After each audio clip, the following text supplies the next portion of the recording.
everybody, thanks so much for joining us right here on The Right View. Tonight we're joined by senior writer at Real Clear Investigations and the books editor at The Federalist, as well as the uncredited co-author to his wife's new book, Rigged: How the Media, Big Tech, and the Democrats Seized Our Elections.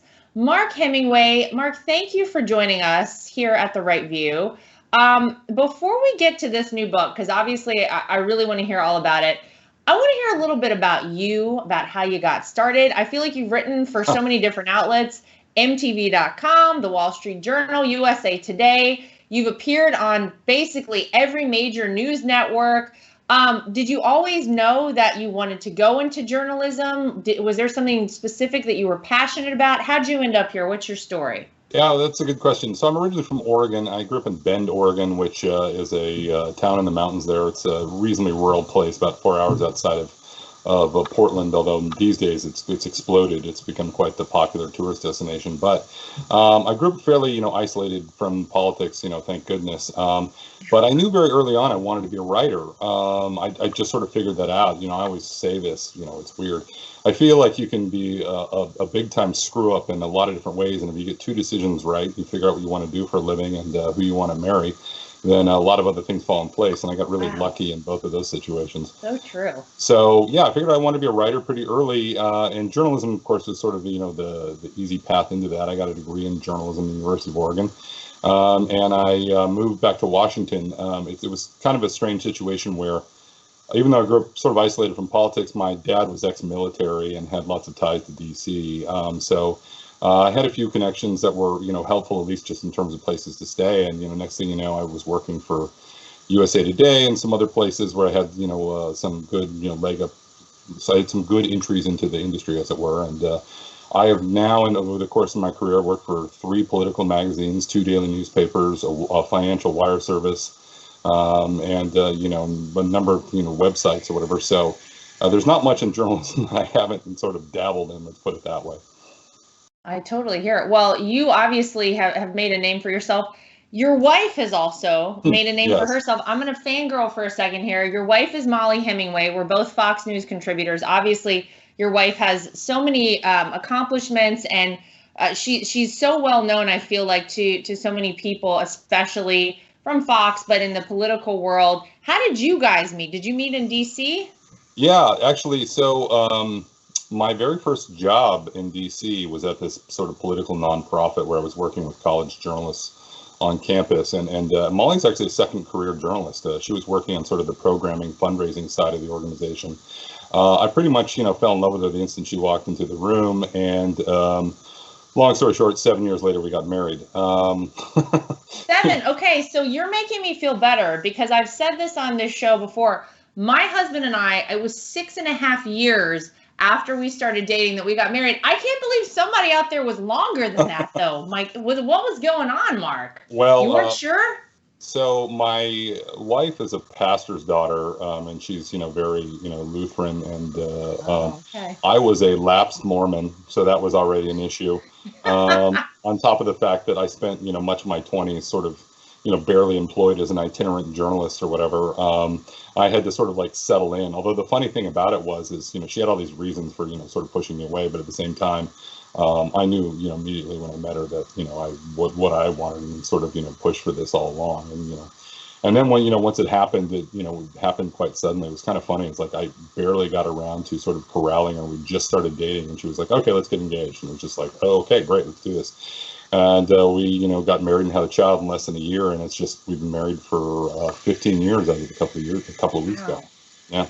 Well, happy anniversary. That's, good news for the rest of us out there. How many kids do you have? We have 2 kids, and they are 12 and 14. Oldest just started high school, and things are going great. I could not be happier. I think that actually makes a big difference in terms of, your job in politics, as it were. I think, unfortunately, I've been in town long enough to see a lot of these people up close, famous people of varying capacities or people well known in the political sphere. And I can tell you that projection of personal unhappiness can become a national issue, unfortunately. Yes.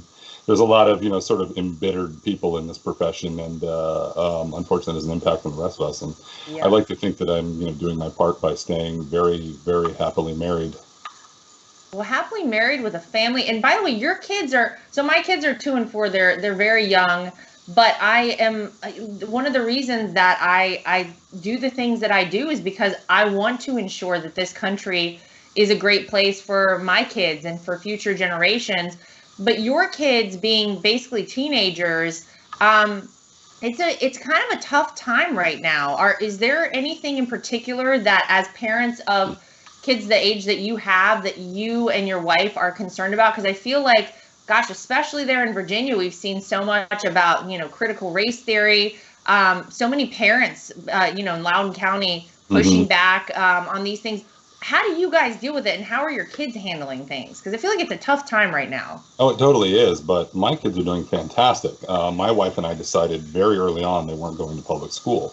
As it happens, we have our Lutheran congregation has a wonderful classical school that is, K through 8, teaches kids Latin. I mean, the whole 9 yards. In fact, my wife and I were both on the board of that school before we were even married and had kids. Because we were members of the church congregation that governed the school, and today I'm still on the board of that school, and so I've been very active involvement, very attuned to educational issues, in both in my community and in the country at large. I mean, I could talk your ear off about curriculums and this and that, and what's gone wrong with public schools is also a topic I've written a fair bit about.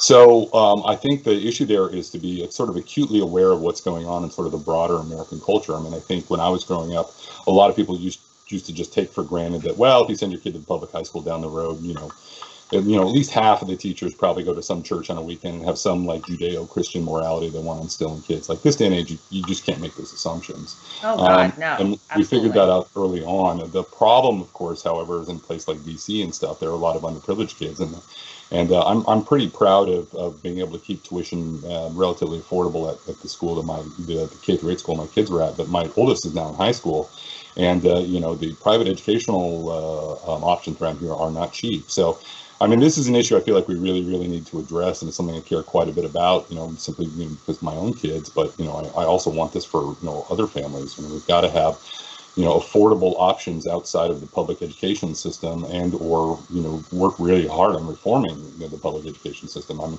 I live a mile from a public high school that I wouldn't dare send my daughter to. Alexandria. It's so sad, Mark. Yeah, I mean, Alexandria is a very wealthy suburb of Washington D.C., and it's very affluent, and there have been shootings at the high school, involving high school students a mile away from my house. It's totally out of control, and nobody seems to want to take responsibility for it. But that also means, dealing with a fair degree of ideological problems. I mean, education is fundamentally a moral act. Okay, if you don't know why your teachers, what is putting them in the classroom every day, or it's just a paycheck to them, you're going to be in trouble. If the only morality you teach in schools is that global warming is bad and that bullying is bad, then you don't have a clear sense of mission for why you're educating kids in the first place. And I think that's where public schools have arrived. Yeah, and you know what? It just feels like so quickly, and I know that. Look, we've needed to address things in the educational system of America for a long time. It's sort of slowly been going downhill. I went to a public high school growing up. I went to a state college. I went to public school my whole life, from elementary school on up. And I mean, I think I turned out all right, but you're right. We've come to a point in America where parents really are, if you don't have the means to send your kid to a public school, you really are left with a really hard decision, because you have to send them to school somewhere. And these schools really they're indoctrinating kids with hate. They're teaching things like critical race theory. Obviously, we see how politicized everything in our orbit has become, everything in America has become, and we know how kids coming out of college right now normally vote. We know the what's instilled in them, and basically how they've been indoctrinated to a certain degree.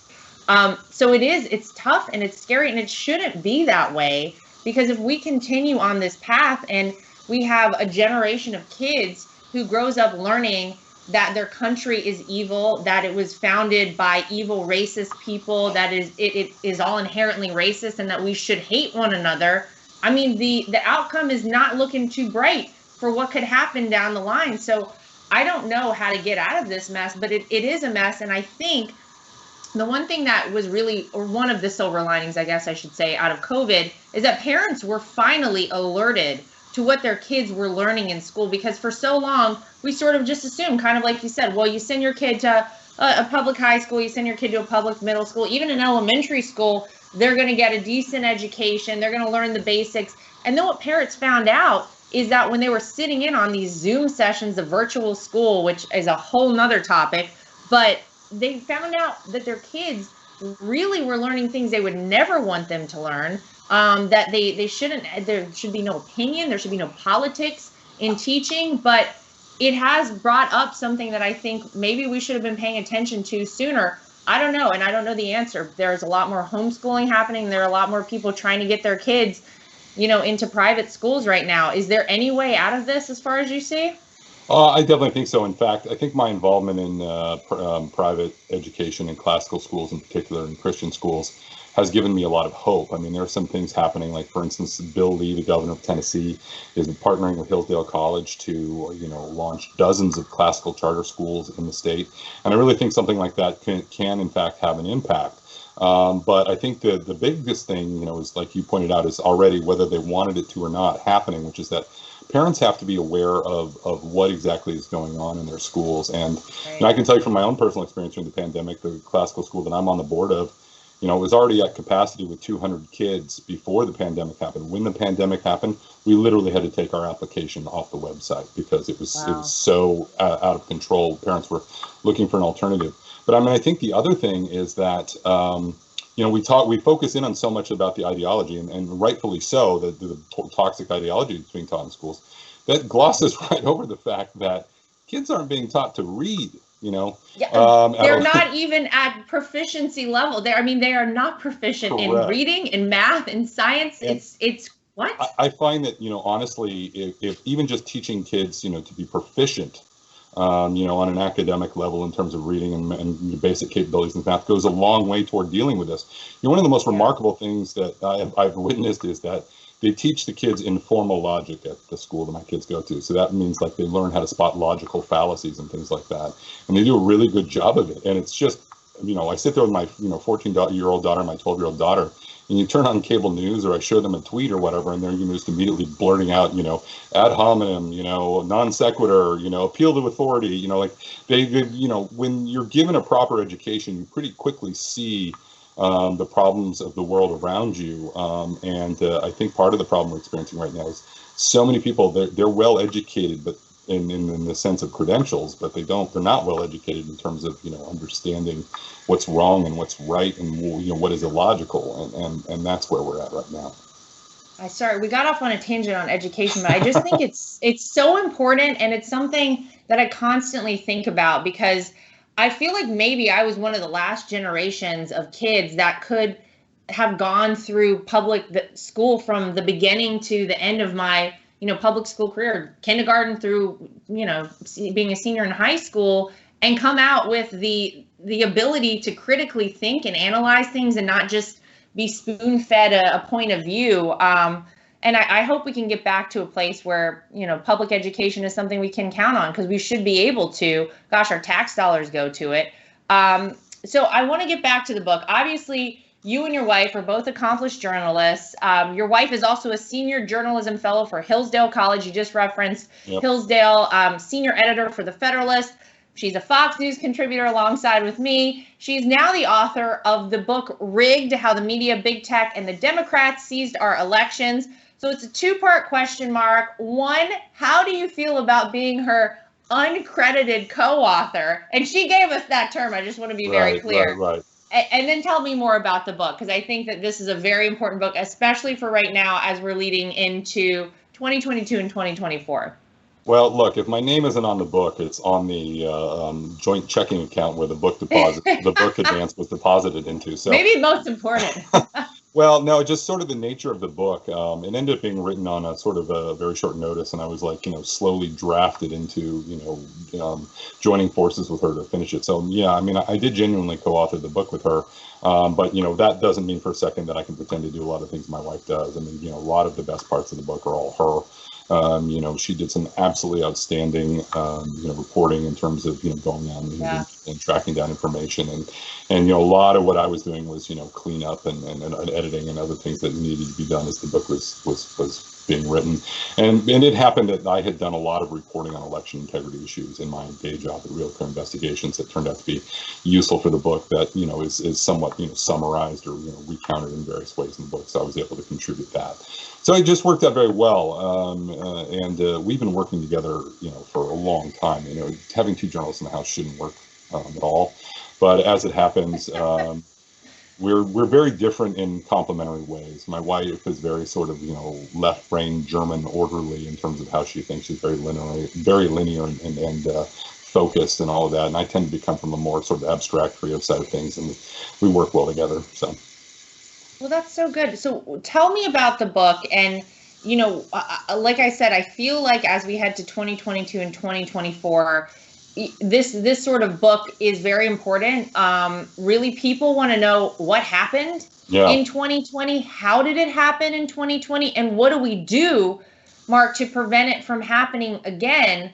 And basically, you and Molly kind of break down in this book what happened, essentially, right? Yeah, so we take a very sort of big picture, sort of holistic look at the election, if I'm allowed to use that word, where we jump up to, we look at a whole bunch of different facets of how things happen. We look at the media environment, we look at, the riots, we look at the COVID situation, and we look at how that was all particularly focused on, affecting the outcome of the election.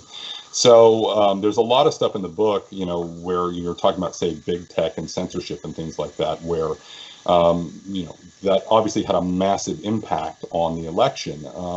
Was it illegal? No. Was it, unfair? Was it corrupt? Yes.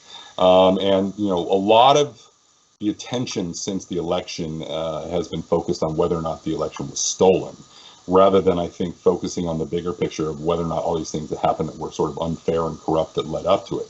Now, it's also true that even though we talk about big picture issues like, what was going on behind the scenes of, I guess, your father-in-law's campaign, and what was going on with the COVID situation and all of that. But we also do have some granular reporting on what was happening in swing states in terms of like how the laws were changed in very sort of suspicious ways. Yeah. A lot of sort of election manipulation and things like that. And for instance, like one of the big things that's come out of the book, and I'm pleased to see that this narrative is sort of like getting out there because it really needs to, was the effect of the $410 million that Mark Zuckerberg personally spent, basically, shoring up election administration in this country. I mean, ostensibly, all this money was supposed to be going toward COVID grants so that people in election offices had PPE and poll workers would have PPE and all this other stuff. In reality, what happened was that money was given out with a bunch of strings attached, basically, where a couple of, hand-picked foundations run by liberal Democratic activists were basically allowed to embed themselves into local election administration buildings and things like that, where they had access to, state voter information. They did everything from redesigning ballots to translating ballots to, did voter outreach. I mean, all this stuff where it's basically like the Democratic Party got its hands on, all of these tools that were only supposed to be, used by government, essentially. We're not talking about outside spending. We're talking about like coming in and letting these activists run sort of the official functions of the election itself. They deployed this money in an extremely partisan way. So, when you look at this, it breaks down and they spent overwhelming amounts of money in swing states. And in the swing states, they targeted voter turnout in heavily blue counties. So you end up in a situation here where, like, say, they spent, almost 10 times as much per capita in say Philadelphia on these efforts versus Republican counties, one or two counties over where they spent barely any money. It was pretty clearly targeted toward juicing turnout for Democrats. Now the crazy thing about what I just described is nothing about it appears to be illegal. I mean, just no one ever thought that anyone would do something so brazen, and if they did, people would cry foul, but that just didn't happen. So now we're starting to see situations here where states are passing laws now that are, banning the private funding of election administration, and that's good. But like, for instance, in Wisconsin, the state legislature passed a law banning the funding of private funding of election administration, and the governor of the state vetoed it. And this is a state where, in Green Bay, one of the local election officials quit her job, saying that she had nothing to do because all of Mark Zuckerberg people had come in and usurped all her responsibilities. I mean, this is absolute madness. Unbelievable. Unbelievable. I'm going to go ahead and ask you a question that'll probably get this interview flagged, but I have to ask it. You guys go into ballots inside of suitcases, how legal that is? Is that a standard practice? Because people saw that and they said, that looks a little suspicious. Where is that in the handbook for elections? I never heard of such a thing, but those sort of things, Mark, got glossed right over. There's so many questions I think that people have about the 2020 election. Hopefully we get, some of them answered in this book, and hopefully you guys have pointed out some of the things that people were very confused about. But things like that, how do we prevent that from happening? And this is a question I get all the time. What's the answer for 22 and 24? I mean, I know there are groups out there that are working on, reversing all of these voting laws that were illegally changed in so many different states. But is there anything that can be done? Because so many people don't have confidence in elections anymore. And they say, well, gosh, maybe I shouldn't even bother going out to vote because it's going to be rigged anyway. Well, first off, bear in mind here that, with all of the stuff that they did, and it was quite a lot, to put their thumb on the scale. And we go through this in about, 1,000 different ways, and all of the crazy things that were done to overtly manipulate this past election. Joe Biden still only won by about 43,000 votes across 3 states. So yeah, absolutely, your vote matters. And I think what we can do about it is, aside from being aware of all of the shenanigans that they pulled in the last election, the big thing to do is to just go down and get involved. I mean, most of these elections, these things are conducted very much at the local level. You can go down there and you can observe the vote. You can, be poll workers. You can volunteer. You can do all kinds of things to get involved in this sort of, how elections are actually conducted. You can run for office. I mean, we've just got to get more people involved in this system. I mean, part of what's going on here is a couple of things. One of the most interesting things that, I don't think most Americans knew that we talk about in the book is that in the early 1980s, I don't remember exactly what happened, but something went very wrong in a New Jersey election, and a federal judge put the Republican National Committee, not a small organization, mind you, under a quote-unquote consent decree that allowed them from doing any election day organizing activities that stayed in effect for almost 40 years. In fact, it was 2020 was the first election when the RNC was actually allowed to do election day, organizing activities, because this crazy judge, kept reenacting this consent decree, for 13 years after he retired and taken senior status, until, he actually died. And even an Obama-appointed judge said it was insane that they were continuing to do this. So, the muscle memory, I think, among Republican organizations and Republican voters for, actually doing things like monitoring elections and getting involved is bad. And we've just got to get more sort of volunteers into the system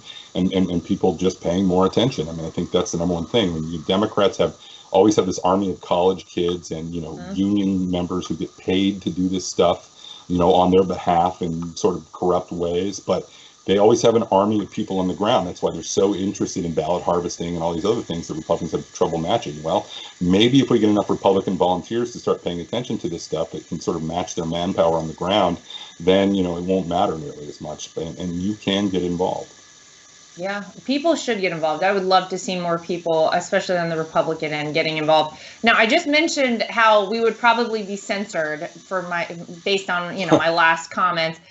I got to ask you this, though, because the book title includes the word rigged, Mark. Yeah. Right out of the gate, the media and big tech are probably going to be all over you guys, because we know that they go out of their way to censor, to suppress. Was there any fear in publishing this book with the word rigged in the title? Because that goes totally against the narrative of what they would like to have out there. Did you guys think about that for a second? Are you worried at all about that? Oh, yeah, no, we were absolutely terrified about it. I mean, I was convinced there for a while that we shouldn't do the book just because of, all of them, some of the heat it would bring down. It was a big concern. We do have careers and families and a lot of other people. Yeah. You have to be worried about that sort of thing. But, obviously, ultimately, we decided it was more important to do that sort of thing. But I don't think most Americans realize, when we say things like rigged, exactly how like rigged it is. For instance, you mentioned that the situation with the ballots in suitcases or whatever they called them in Georgia or whatever. We go through that in the book where what happened there was pretty clearly they were pulling these things out from underneath the table, but because one of Facebook's quote unquote fact checking partners ruled that the video, was lying to your eyes of them doing this, then all of a sudden it's branded a conspiracy or whatever on Facebook. It doesn't matter that the facts were all garbled. There's tremendous amount of power now in this sort of like big tech media censorship regime that they've created in the past. Look election. At the Hunter Biden laptop story, Mark. Right. No, I mean it's absolutely crazy. I mean there was so much in the way of like actual news where they were falling all over themselves to censor it. But again, to coin a phrase, the truth is out there. I mean you can know this stuff. And I think what's weird is that news consumers are getting very savvy at this. They understand that just because there was a warning label that they saw on that post on Instagram, that doesn't mean that they're being lied to. And it's both encouraging that they're understanding this, but it's also incredibly disturbing because it's very Soviet. Propaganda regimes in communist countries and stuff like that. There was always sort of like the official news, and then there was the real news, and people were reading the communist papers because they wanted to know what the people in power wanted them to think, even though they knew that wasn't what they should think, and it just ends up being this entire mess. But the other big problem is if you really are concerned about the disinformation environment, sacrificing all of your credibility to influence elections means that when actual disinformation comes along, the big media institutions that are supposed to have the power and the clout to like tell people, no, don't believe that crazy conspiracy theory, no longer have the influence to do that. Right. So crazy conspiracy theories end up flourishing regardless. It's a really troubling situation. Yeah, exactly. Yeah. I don't know ultimately what's going to happen in the coming elections. Let's see who's running in them. Maybe that'll make the difference, right? Coming up in 24. If a certain person runs, I'm sure that all these outlets that basically, as you said, put their thumb on the scale very heavily in 2020 will be back at it. But it feels like, Mark, that they kind of coordinated. Was this sort of a coordinated effort that occurred in the 2020 election? Because, gosh, there were so many moving parts and separate entities that all did it. Is there any evidence that they all said, let's do this together? I mean, I referenced the Hunter Biden laptop story, but there had to be something because they all sort of reacted the same way. So there are sort of two ways of addressing that question. Like, I don't know if you remember, I think it was last spring, there's this journalist, Molly Ball, who writes for Time magazine. She's very connected with influential Democrats. And in fact, she wrote a biography of Nancy Pelosi that is so fawning, it almost has to be read to be believed. I mean, the Wall Street Journal review of the book was just devastating in that respect. But anyway, she's very in touch with, sort of Democratic powers that be. And she wrote this article for Time magazine in March where she's like, oh, the real story of how, Trump lost, where she literally just uses the word cabal, where she talks about big business and unions and all these other people coming together to literally like rig the election. And she describes this in detail. It's like they all wanted credit for, working together behind the scenes and, she talks about how they worked to change election laws together and how they were like cooperating, all this stuff. So on one hand, you have that sort of, overt cabal, that she describes. And I'm sure a lot of that happened where a lot of elites at these major institutions, pulled whatever strings and influence that they had to make that happen. On the other hand, it would be so much easier if I could just sit here and say there was some guy behind the scenes twirling his mustache, and tying the damsel to the train tracks. And, if we could just figure out who that guy is and prosecute him, we wouldn't have these problems. Well, that's not the problem, unfortunately. Part of the thing that's happening here is there's just this sort of, and Republicans and conservatives tend not to think this way. They tend to be much more individualistic. But on the left, there's this just real sort of like organic, like hive mind. It's almost like just amazing to watch, where, they're just kind of all on the same page and no one needs to be told what to do. And in fact, it redounds to their benefit sort of spectacularly. Like, I always think back to the IRS scandal during the Obama years, where there was all this effort aimed at proving or disproving whether or not Obama had told the officials of the IRS to go after his political enemies. Well, he didn't have to tell them. That's the whole point. Yeah. There are liberal federal employees who, like, they were happy to do it. They were happy to do it without even being told. And that doesn't make it any less corrupt. It doesn't make it any less disturbing that they're spying on political enemies on behalf of, a powerful leader. But that's the reality. I mean, it's just, these people don't have to be told. They sort of, march in lockstep.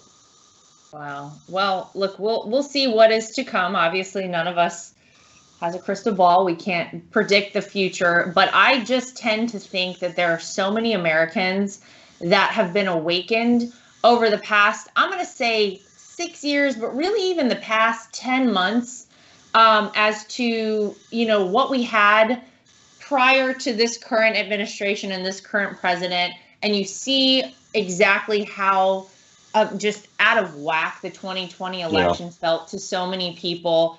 And I just have to believe that people want to see prosperity in America. They want us to be manufacturing here. They want us to be energy independent. They want us to be proud of our country. And we'll see what happens. But all I know is that when I think back to the 2016 election, you look at all the money, as you just referenced, the money that Facebook put into this past election. You look at all the money that was spent over this past election cycle. I think back to 2016 so often.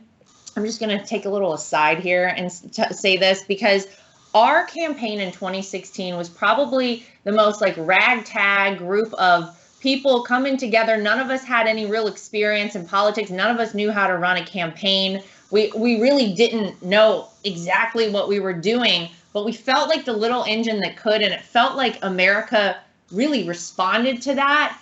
And then, to see the incredible job I feel like my father-in-law did, the way that the things he did for this country that I think were so great.